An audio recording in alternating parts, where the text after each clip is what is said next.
Nigeria's National Assembly is currently considering the NGO regulation bill for passage. It has gone through the first reading, it's gone through second reading, it's now in committee stage, and later this month, the Committee on NGOs in the House of Representatives in Abuja will be holding a public hearing on the bill. And it's important that you understand what this bill means and its implications for both yourself as a citizen and for the country in general.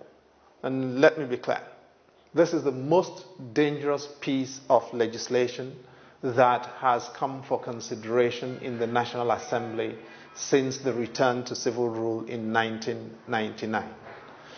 It covers the activities of every entity and everybody that is not government. And it affects churches, mosques, schools, universities, hospitals, everything, as well as humanitarian operations wherever they are taking place in the country, whether in the northeast or in the southeast or south-south, whether in the middle belt or in the northwest or southwest. It is totalitarian in its consequences. Now, what does the bill require? Basically, all resources, all funds, everything that are collected or liable to be collected and made available to service communities, individuals in need in this country will be subject to Abuja. Before you can raise funds in your church and your mosque, you have to get Abuja's permission. After you've raised the money, you have to return them to Abuja for Abuja to tell you what to do with them. And when you've done that, only Abuja can help you to do your audits. Nobody can operate anything without clearance from Abuja. It's worse than a totalitarian piece of legislation. For the old mamas and old papas doing isusu in the village, that is revolving credit. Before you do your collections, you come to Abuja for clearance.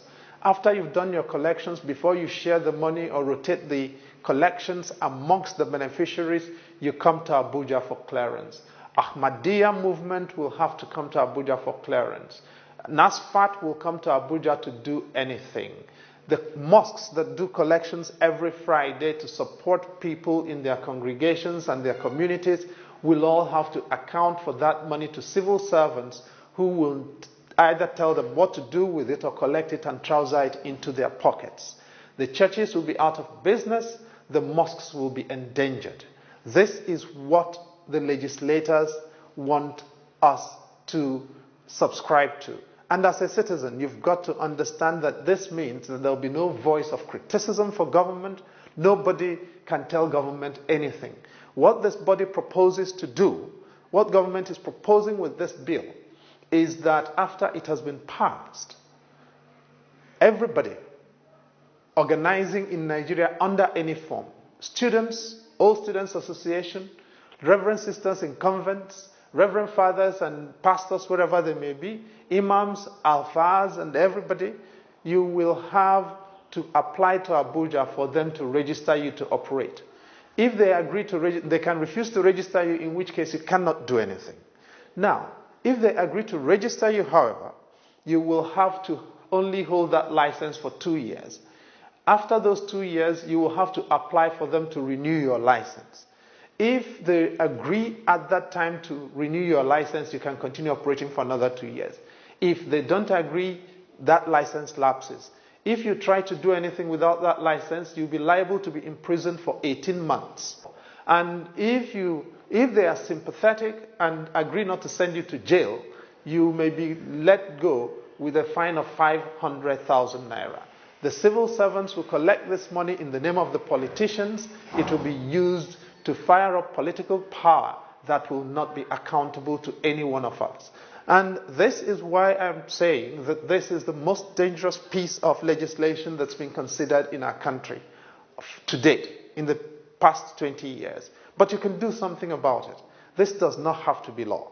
This will not be law if you agree that as the citizen, you are the boss.